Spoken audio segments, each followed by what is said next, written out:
Bună ziua, numele meu este Octavian Szalad și suntem la cea de-a doua întâlnire din Interviurile Teatrul Azi, aici la Festivalul Shakespeare de la Craiova, în ultima zi din seria noastră de interviuri, în ediția festivalului din 2026. Aceste interviuri au fost realizate de Revista Teatrul Azi, revistă editată de Unititled prin Fundația Culturală Camil Petrescu și finanțată de Ministerul Culturii. Cel de-al doilea invitat de astăzi este poate una dintre cele mai importante personalități shakespeariene, actori shakespearieni ai prezentului, Sir Simon Russell Beale. Hello. Hello, how lovely to be here. Thank you so much. I sort of half understood that introduction. You did? Yes, the latter bit. Yeah. It's good. So it's your first time in Craiova? It is, yeah, first time in Romania. First time in Romania? Yes, I've actually done a lot of work in Eastern Europe, but this is my first visit, which is great. Yeah, great.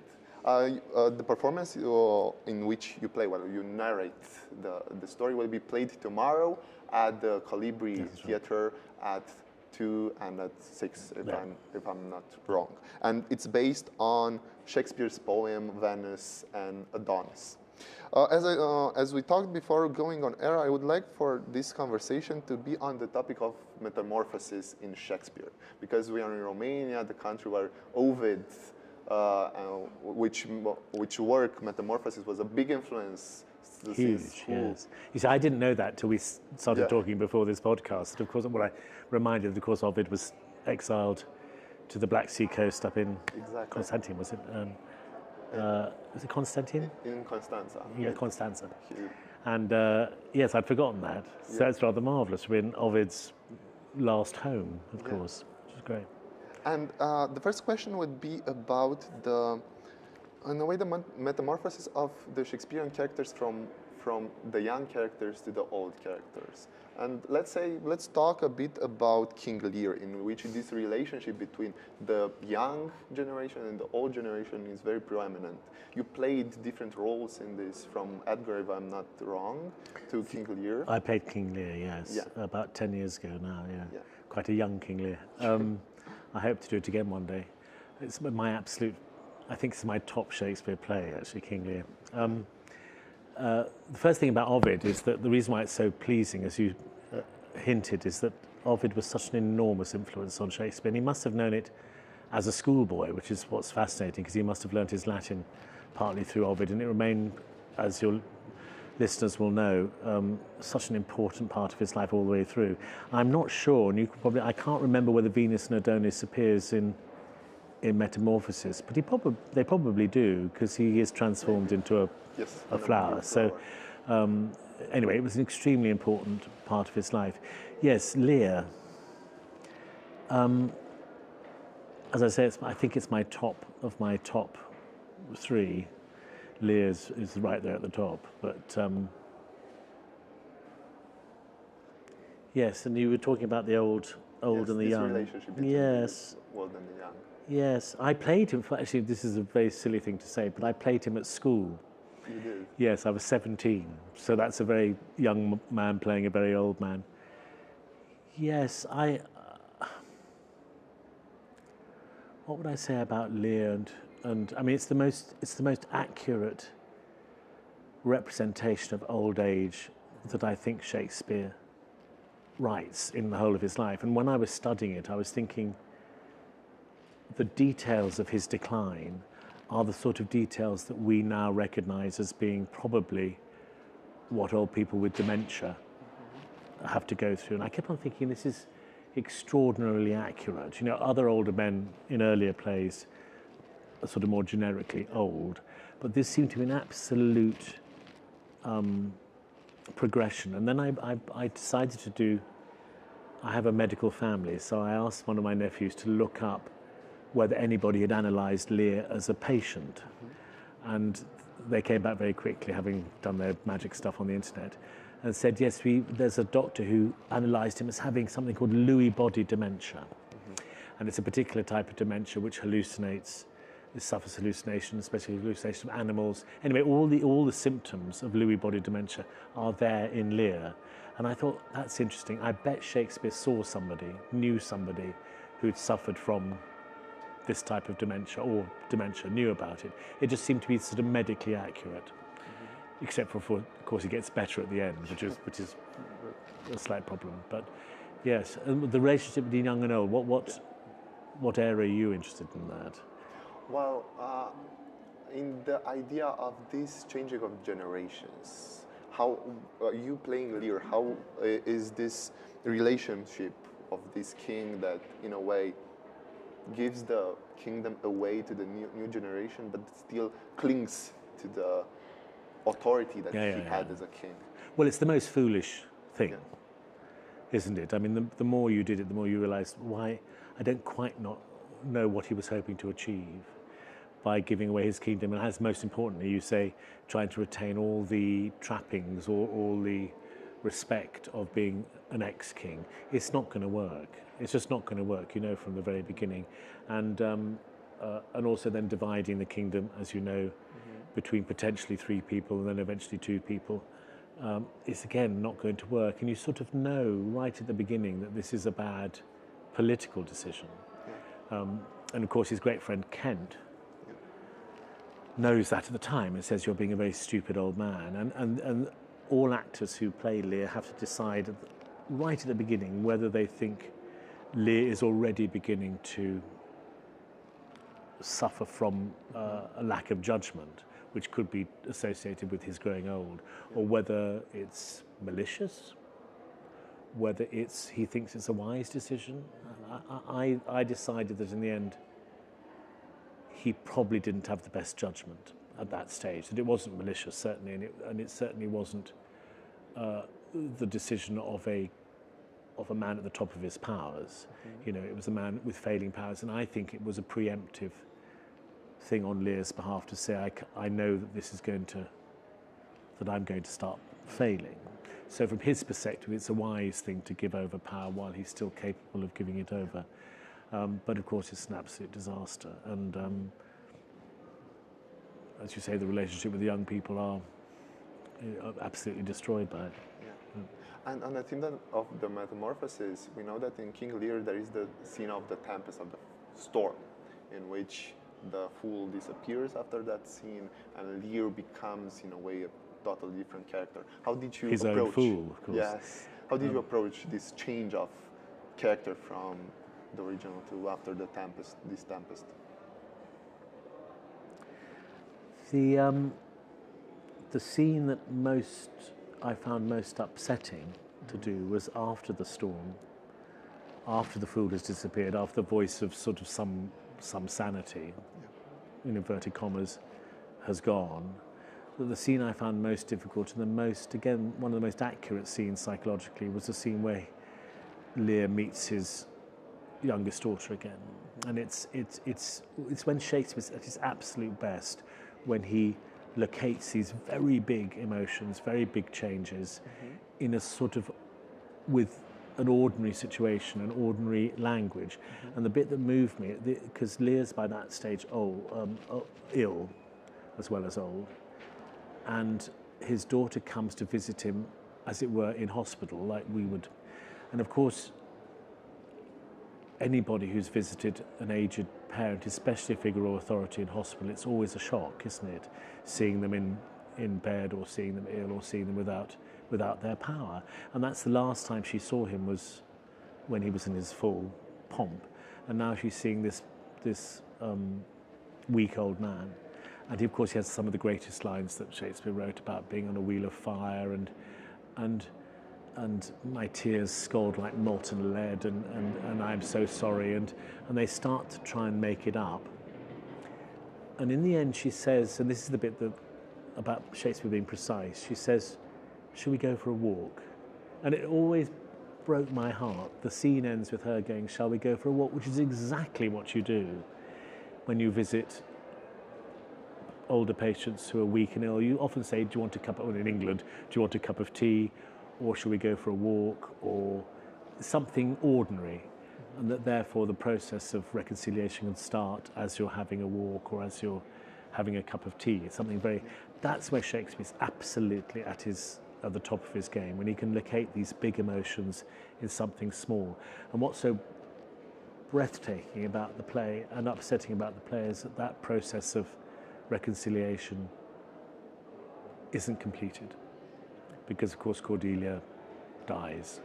So it's nearly achievable, and then there was a very famous 18th century critic in England called Dr. Johnson, Samuel Johnson, and he couldn't read the last act of Lear. He said it's just too bleak, too upsetting, and I sort of agree with him. You know, just the chance of hope being dashed away.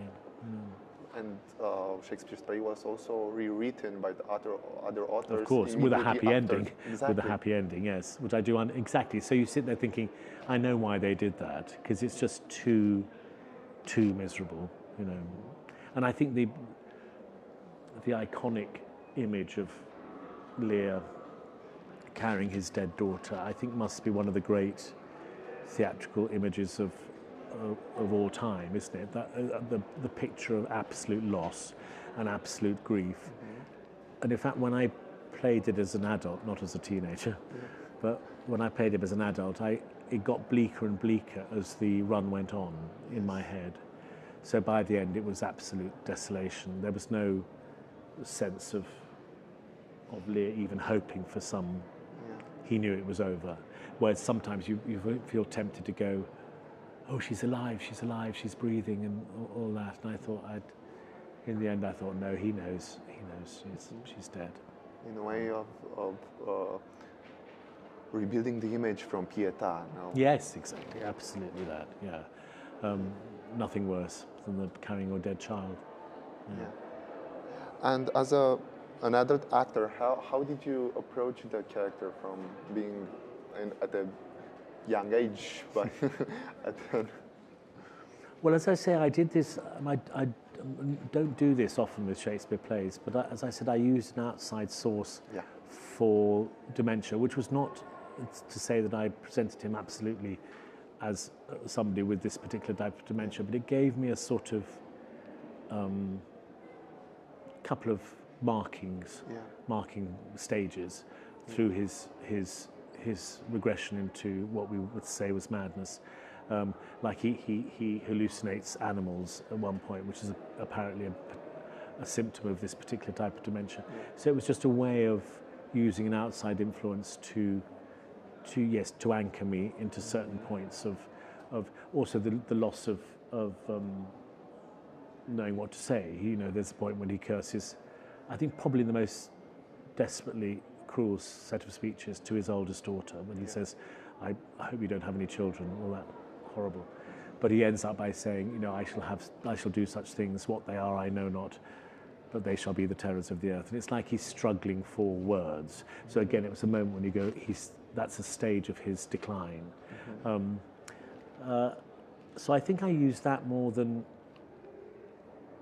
I didn't think of him as old, whatever that might mean, partly because I'm nearly there myself, so it's only a couple more years before I'm officially old, and I think I probably, tried to chart his mental decay in quite specific symptoms, as it were.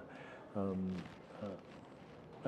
as I say, it would also changed, as it often does for me, and a lot of actors, it changes the more you play it. You know, sometimes there are days when you feel I can be more hopeful, or I can be less hopeful. It just depends where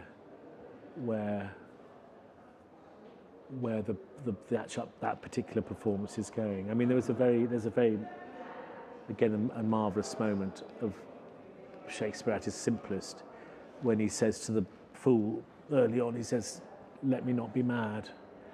Not mad, sweet heaven, keep me in temper, I would not be mad."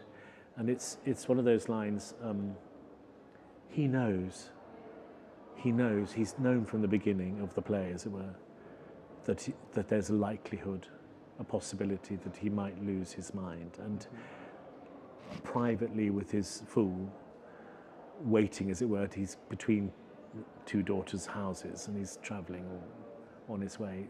Privately, he just says something that implies that he's known all along that there's a possibility of, and as you know as a Shakespeare expert, that when he wants to be most emotionally punchy, he uses monosyllables.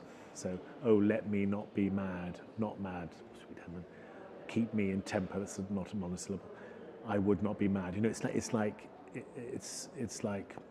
as simple as you can possibly be in the language. So. Lear, in a way, is part of this family of usurped or not only usurped, but also kings that leave their crown. The other most relevant, I think, example is Richard II, one of the only kings in British history that relinquishes its crown. Yes, of course. I mean, the thing about Lear is it's his own fault. Yeah.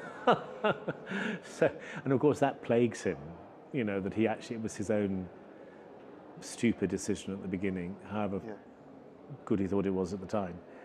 He knows it's his own fault, and also his behaviour is his own fault. And so the scene with Cordelia I mentioned, he's very aware that he himself is at fault, which of course when she says, you have no reason to be sorry, it's just heartbreaking for him. Richard, who I also play, is different because of course he can't envisage a life without being king. And there's one point when he says, you've taken away my name, the definition of my personality you're threatening to take away. And it's true. I mean, it's not quite true, windy. It's not quite true that they're taking away his name, because presumably you can still call him Richard. But he's sort of saying my whole function, of the whole boundaries of my life are defined by the fact that I was born to be king. That's a very, very important thing. There's a fellow actor of mine called Ken Branagh who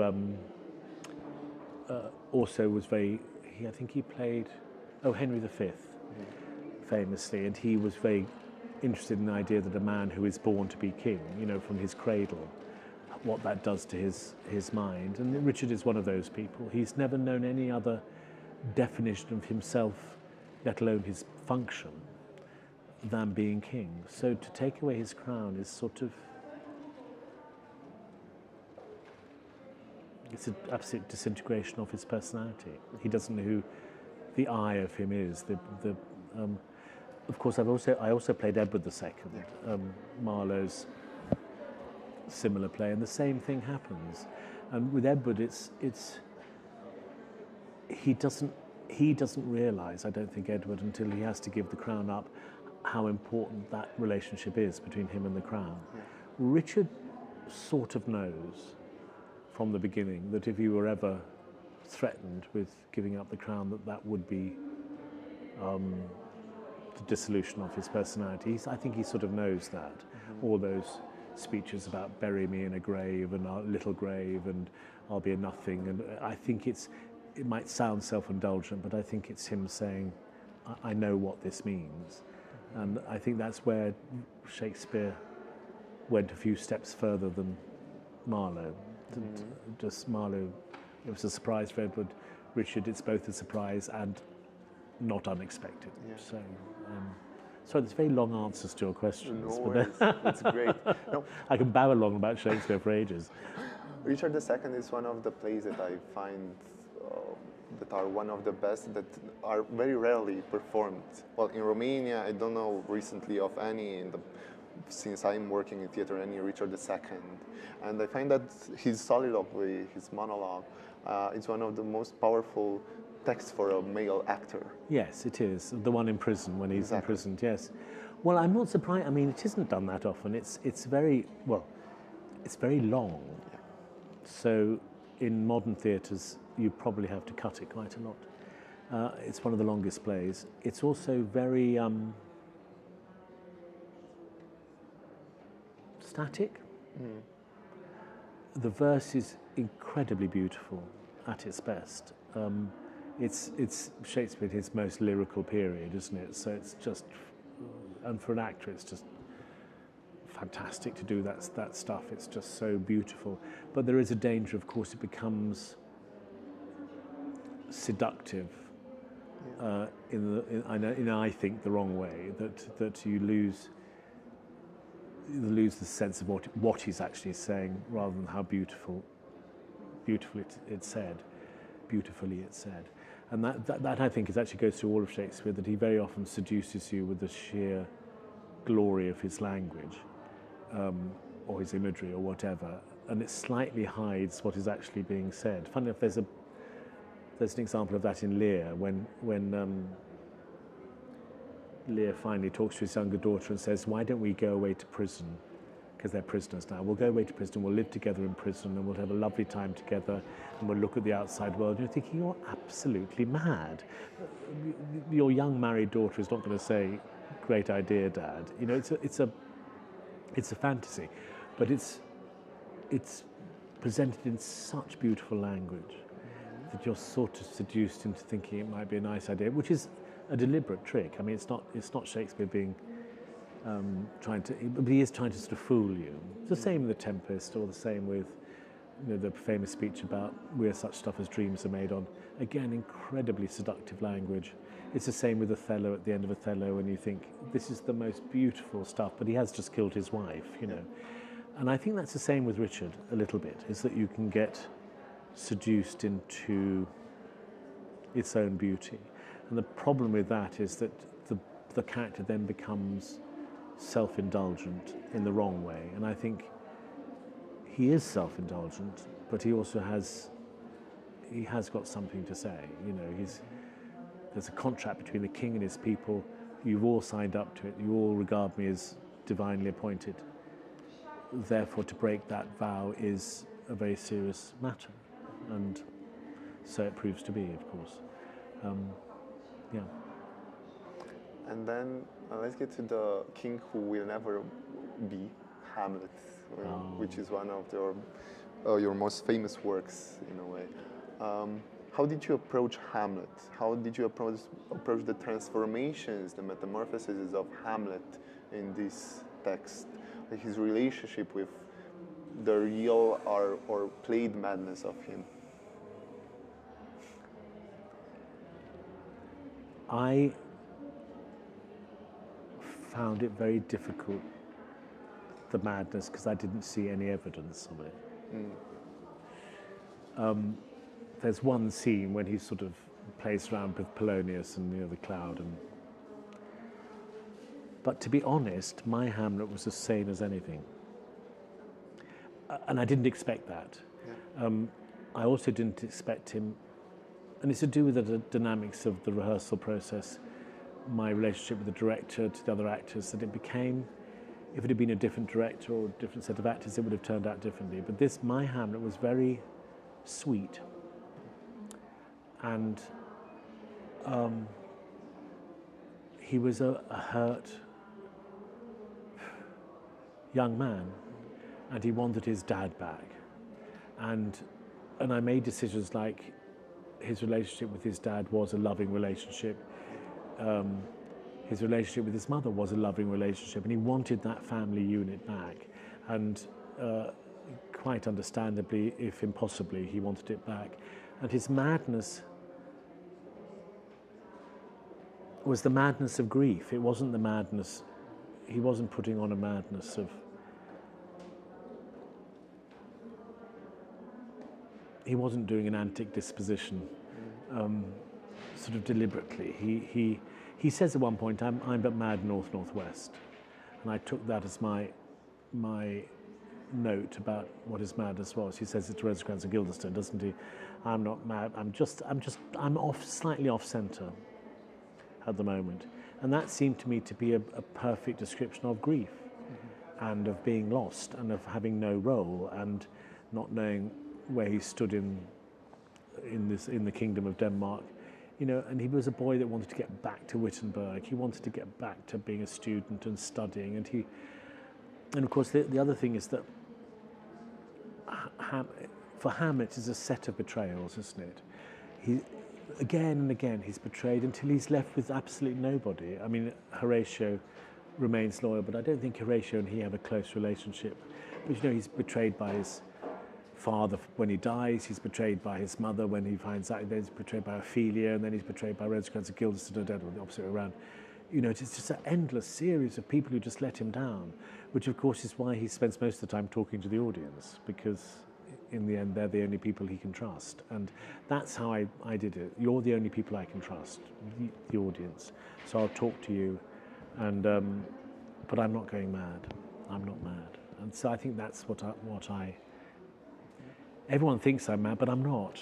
You know, Polonius says you're mad. Well, Polonius, you know, he's not the best judge of human behaviour. He says you're mad. The king and queen now think you're mad. Everyone thinks I'm mad. I'm not mad. And it's like we have a phrase in English. I don't know whether you have it in Romanian, but gaslighting, which is when you're told that you're something and you know you're not. Well, it's like he's been gaslighted. You know, they all think you're mad. Well, you're not mad. Also, his father asks him, the ghost of his father asks him to do something he cannot possibly do. Don't you think? Oh, go and tell your mother that, go and depose the king and have revenge on my... How? How do I do that? And can you do it and not hurt your mother at the same time? You want to go, I'm sorry, how do I get rid of Claudius without hurting my mother? And how, you know, it's just like... Yeah. And what was your perspective on the reality of the relationship between the ghost? Was the ghost real, or was it something else? Oh, I don't know whether he was real or not. I know, as I say, I loved my father. Yeah. I admired my father. I mean, no doubt, from a psychological perspective, there were difficulties, presumably in the race, I don't know. But for that moment, he was my hero who died. And whether or not he was a... no, I don't think he felt it was coming from inside him. I think he thought he was there. Mm-hmm. But as I say, he asks him, I think it's very important, he asks him to do something impossible, and with no offer of protection or beyond a sort of moral certainty, no offer of protection. You know, you can't do that to your son. You know what I mean? Yeah. You can't say, go and kill the man who killed me. You can't do that. It's just a recipe for absolute madness. And I think my Hamlet knew that as soon as it was said. Not only am I actually psychologically incapable of doing it, but that's unfair. Mm-hmm. You can't put that on me. I'm going to fail. So interesting enough, in our production, when, of course, the ghost reappears, doesn't he, in Gertrude's, the scene with his mother, yeah.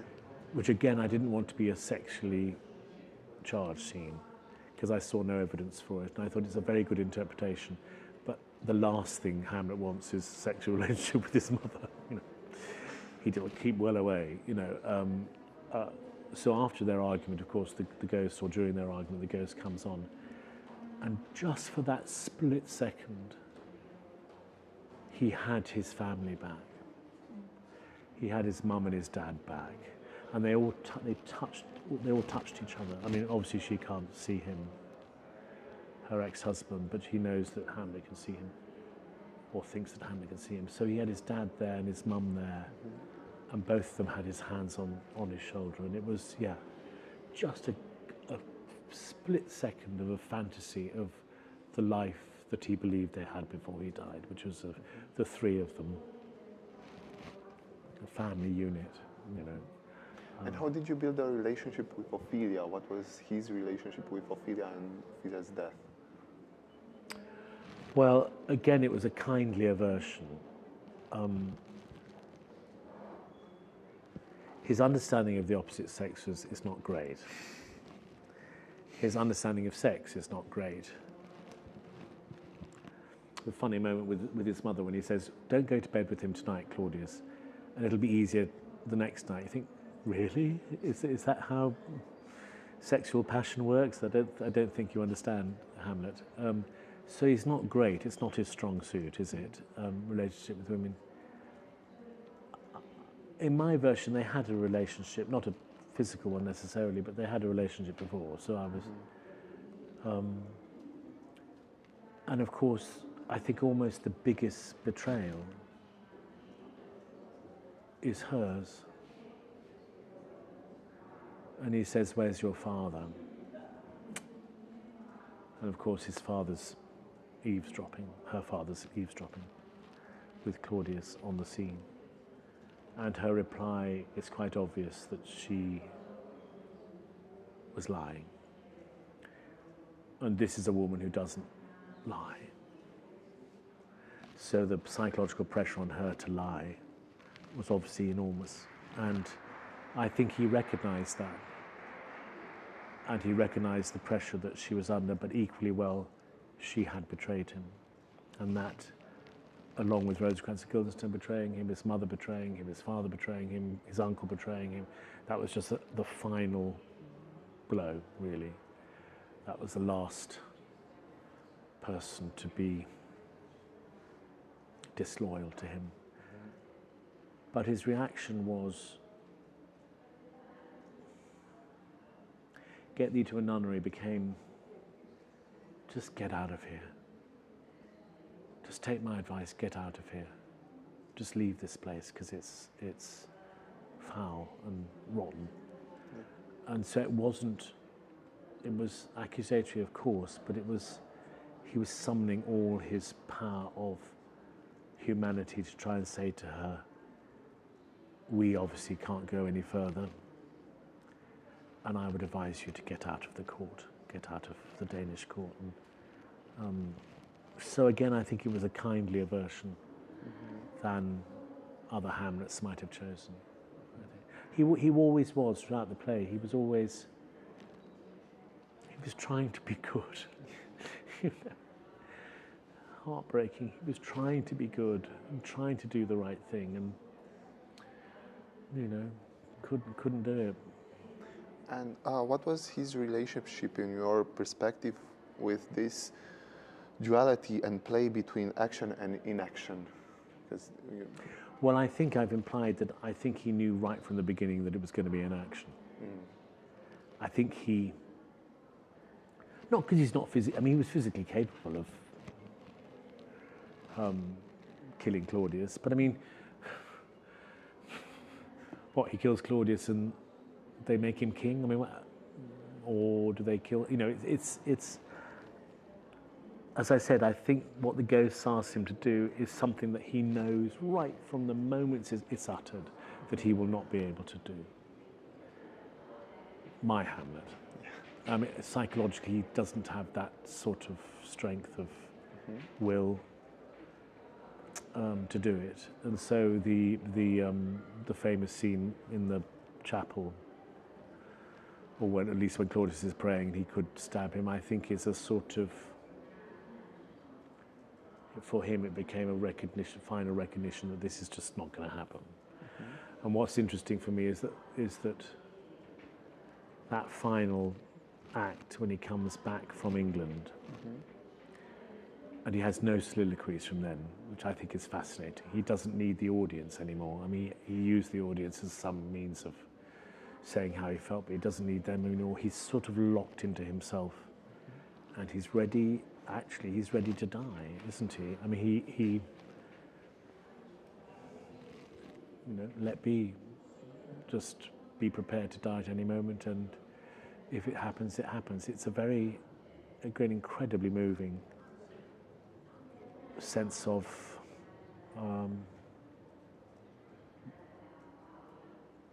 disinterest. And he explains it to Horatio, who, as I say, in my version, was not a close friend. He was just somebody who could be there. But even he's not necessarily. I mean, he could have done it to anybody, really, saying, you know, there's special providence in the fall of a sparrow. You know, if it be now, it's not to come. Except all that bit when he says, you know, we just have to be prepared. And then the final deaths are almost like a series of accidents, aren't they? I mean, by that stage, Hamlet doesn't care, really. I don't think he cares who dies, which is grim. But, you know, Laertes, Claudius, his mother, me, it's beyond sense now and beyond a rationality, really. So I think the inaction was fairly constant from the beginning. I don't think it was ever a real question in his mind.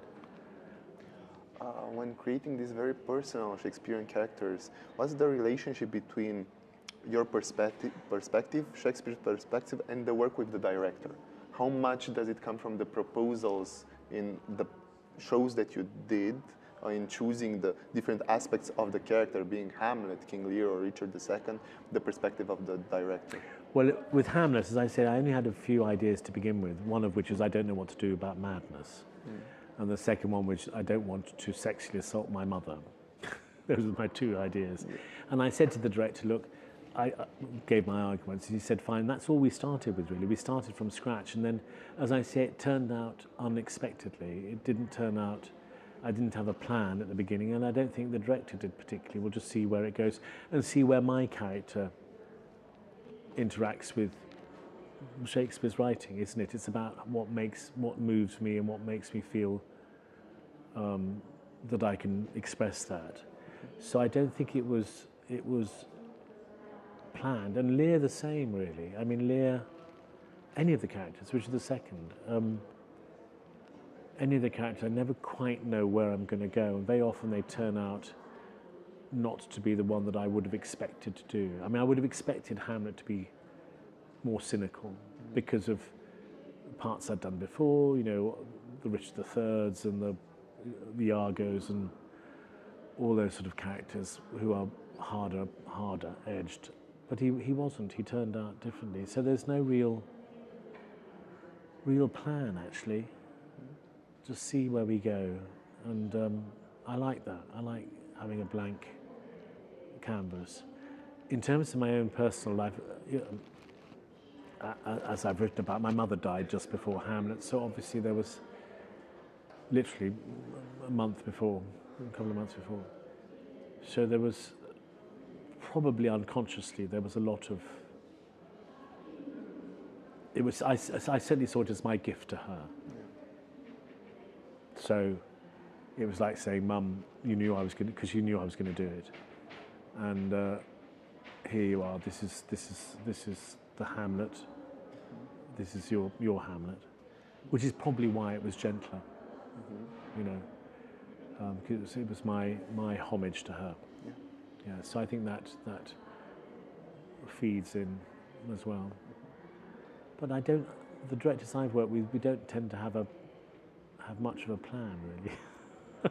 A lot of the directors I've worked with like an empty space in the rehearsal room, and then you see Sam Mendes, director I've worked with a lot, he likes an empty space, and then we'll just see, do that scene with a water bottle or a poster and see what happens. And then if he likes it, he'll remember it and then refer to it a couple of weeks later and say, do you remember when you did that thing with the water bottle or the poster? And let's see if we can reintroduce that. So it's like sort of building it from scratch.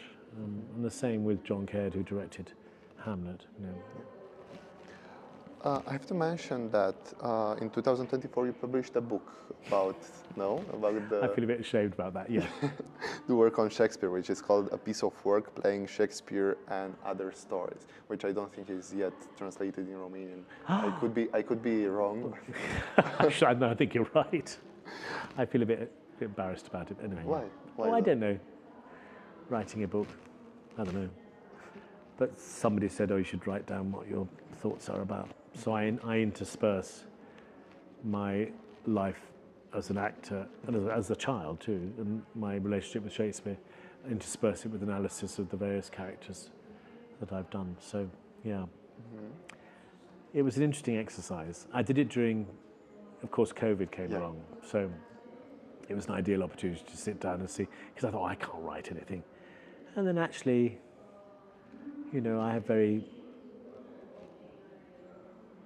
strong feelings about Shakespeare, and the productions, you know, like Macbeth that I did, and I had strong thoughts about the way I wanted my Macbeth to be and the way I wanted my Hamlet to be, as I've explained, or my King Lear, and And it was actually rather interesting to put them down on paper and say, this is the path I chose, and it's no more valid than 1,000 other paths, you know. And but this is the one that came up, and allow yourselves to be open to where it might take you, emotionally and logically. So.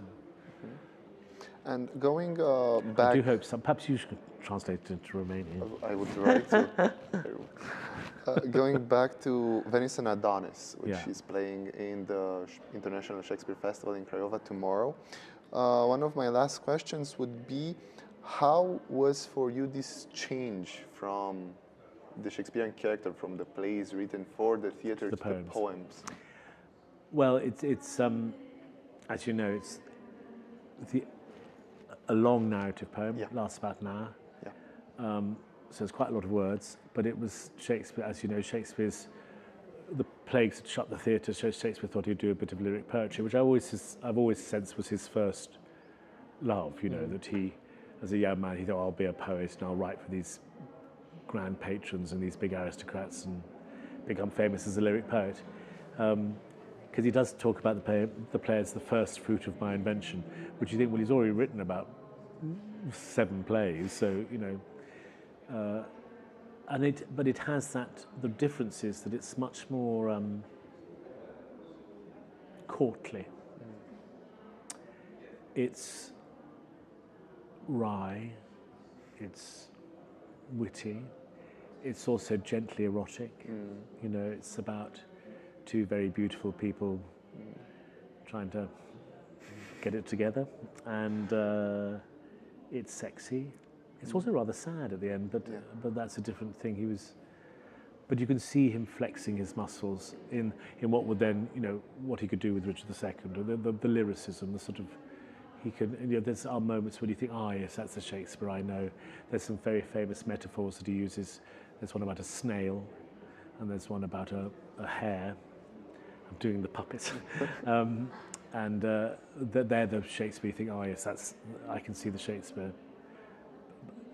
Very regular verse, as I say, very courtly, very refined, but also just a little bit naughty underneath. So I think it's nice to get into his brain as a young writer, you know, because I think I've done very few of the early plays, but the one I've done is Richard III, which of course is brutal, and the other type of being an adolescent, you know, it's like, you know, but this is the other adolescent, which is sexy and cute, and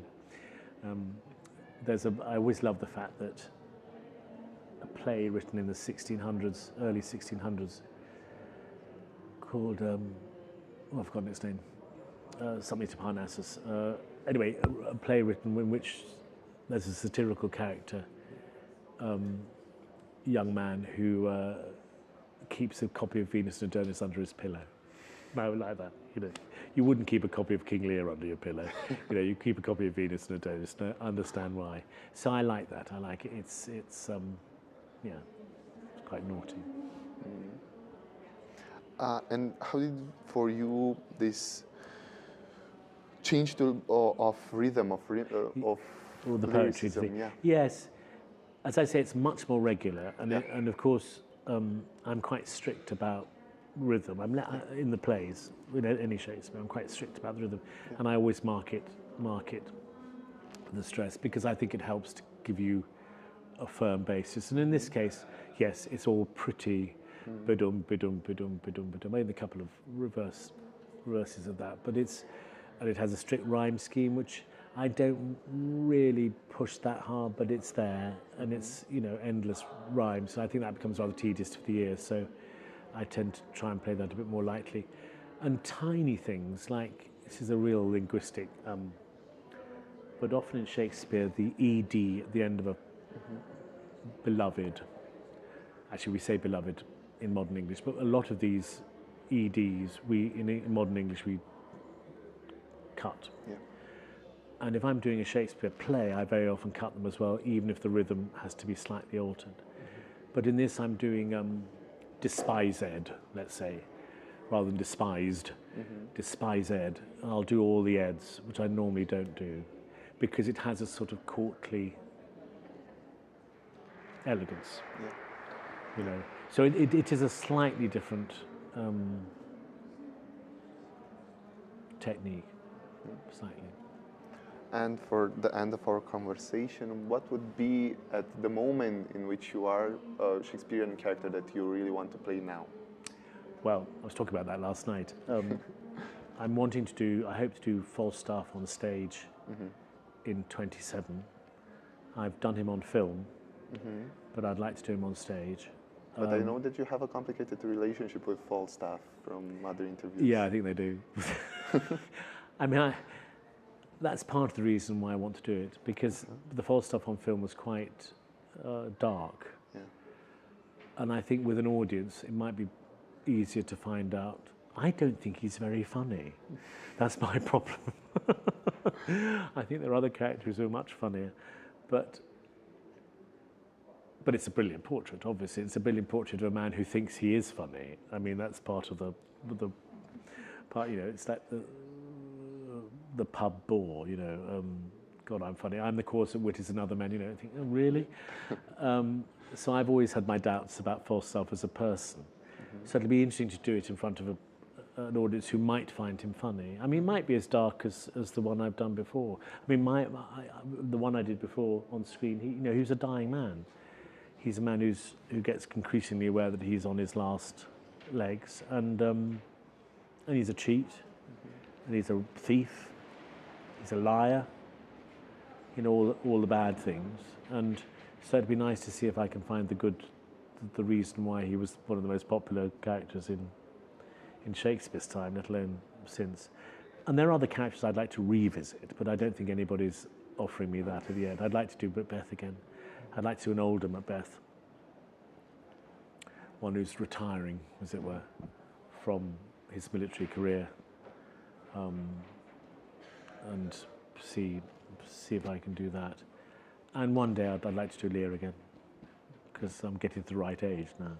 So if my brain holds out, I'd like to do Lear. Great. Thank you so much for Pleasure. this discussion. Pleasure. It was great. Thank you very I'll much. change to Romanian for the outro. Vă mulțumim foarte mult că ne-ați urmărit. Urmează de la ora 15:30 ultimul interviu din această ediție a Festivalului Shakespeare din Craiova, care îl va avea ca invitat pe fondatorul Festivalului Shakespeare, domnul Emil Boroghină. Vă mulțumim!